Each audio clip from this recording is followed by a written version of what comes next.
ಏನಾಯ್ತು ತುಳಸಿಯವರೇ, ಏನು ಯೋಚನೆ ಮಾಡ್ತಾ ಇದ್ದೀರಾ? ಕೋರ್ಟಲ್ಲಿ ಸಮರ್ಥ ವಿರುದ್ಧ ಯಾಕೆ ಸುಳ್ಳು ಸಾಕ್ಷಿ ಹೇಳಿದ್ರಿ ಅಂತ ನಾನು ಕೇಳಿದ್ರೆ ಅದಕ್ಕೆ ಏನಂತ ಉತ್ತರ ಕೊಡೋದು ಅಂತ ಯೋಚನೆ ಮಾಡ್ತಾ ಇದ್ದೀರಾ?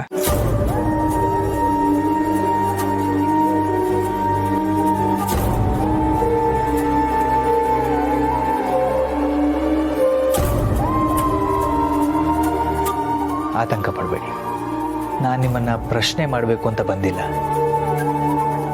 ನಿಮ್ಮ ಮನಸ್ಸಲ್ಲಿರೋ ನೋವನ್ನು ಹಂಚ್ಕೋಬೇಕು ಅಂತ ಬಂದಿದ್ದೀನಿ. ನನಗೆ ಗೊತ್ತು ನೀವು ಸಮರ್ಥನ ಎಷ್ಟು ಇಷ್ಟಪಡ್ತೀರಿ ಅಂತ.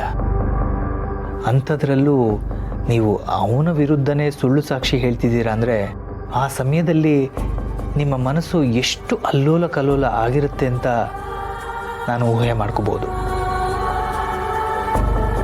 ನಾನು ನಿಮ್ಮ ಗಂಡನಾಗಿ ಕೇಳ್ತಾ ಇಲ್ಲ, ಒಬ್ಬ ಸ್ನೇಹಿತನಾಗಿ ನಿಮ್ಮ ಮನಸ್ಸನ್ನು ಅರ್ಥ ಮಾಡ್ಕೋಬೇಕು ಅಂತ ಆಸೆ ಪಟ್ಟಿರೋ ಒಬ್ಬ ಜೊತೆಗಾರನಾಗಿ ಕೇಳ್ತಾ ಇದ್ದೀನಿ. ಏನಾಯ್ತು ತುಳಸಿ ಅವರೇ, ಸಮರ್ಥ ವಿರುದ್ಧ ಯಾಕೆ ಆ ರೀತಿ ಹೇಳಿದ್ರಿ? ನಾನು ನಿಮ್ಮ ಜೊತೆ ಇದ್ದೀನಿ ಅನ್ನೋ ನಂಬಿಕೆ ನಿಮಗಿದೆ ಅಲ್ವಾ? ನಾನು ನಿಮ್ಮ ಜೊತೆ ಇರೋವಾಗಲೂ ನಿಮ್ಗೆ ಯಾಕೆ ಇಷ್ಟೊಂದು ಆತಂಕ? ನಿಜ ಹೇಳಿ, ಏನಾಯ್ತು? ಮಾಧವರೇ, ಅವತ್ತು ಪಾಪು ನಮ್ಮನ್ಲಿದ್ದಿದ್ದು ನಿಜ. ಆದರೆ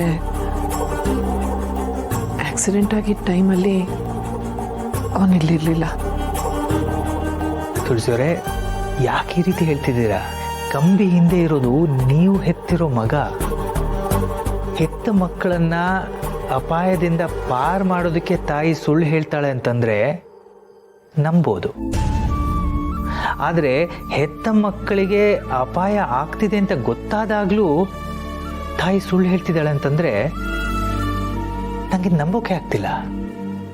ಈ ವಿಷಯದ ಬಗ್ಗೆ ನನಗೇನು ಗೊತ್ತೋ ಅದನ್ನೇ ನಿಮ್ಮ ಹತ್ರ ಹೇಳ್ತಾ ಇದ್ದೀನಿ. ದಯವಿಟ್ಟು ಇದಕ್ಕಿಂತ ಹೆಚ್ಚಿಗೆ ನಾನು ಇನ್ನೇನು ಕೇಳಬೇಡಿ. ನಿಮ್ಮ ಕೈ ಮುಗಿತೀನಿ.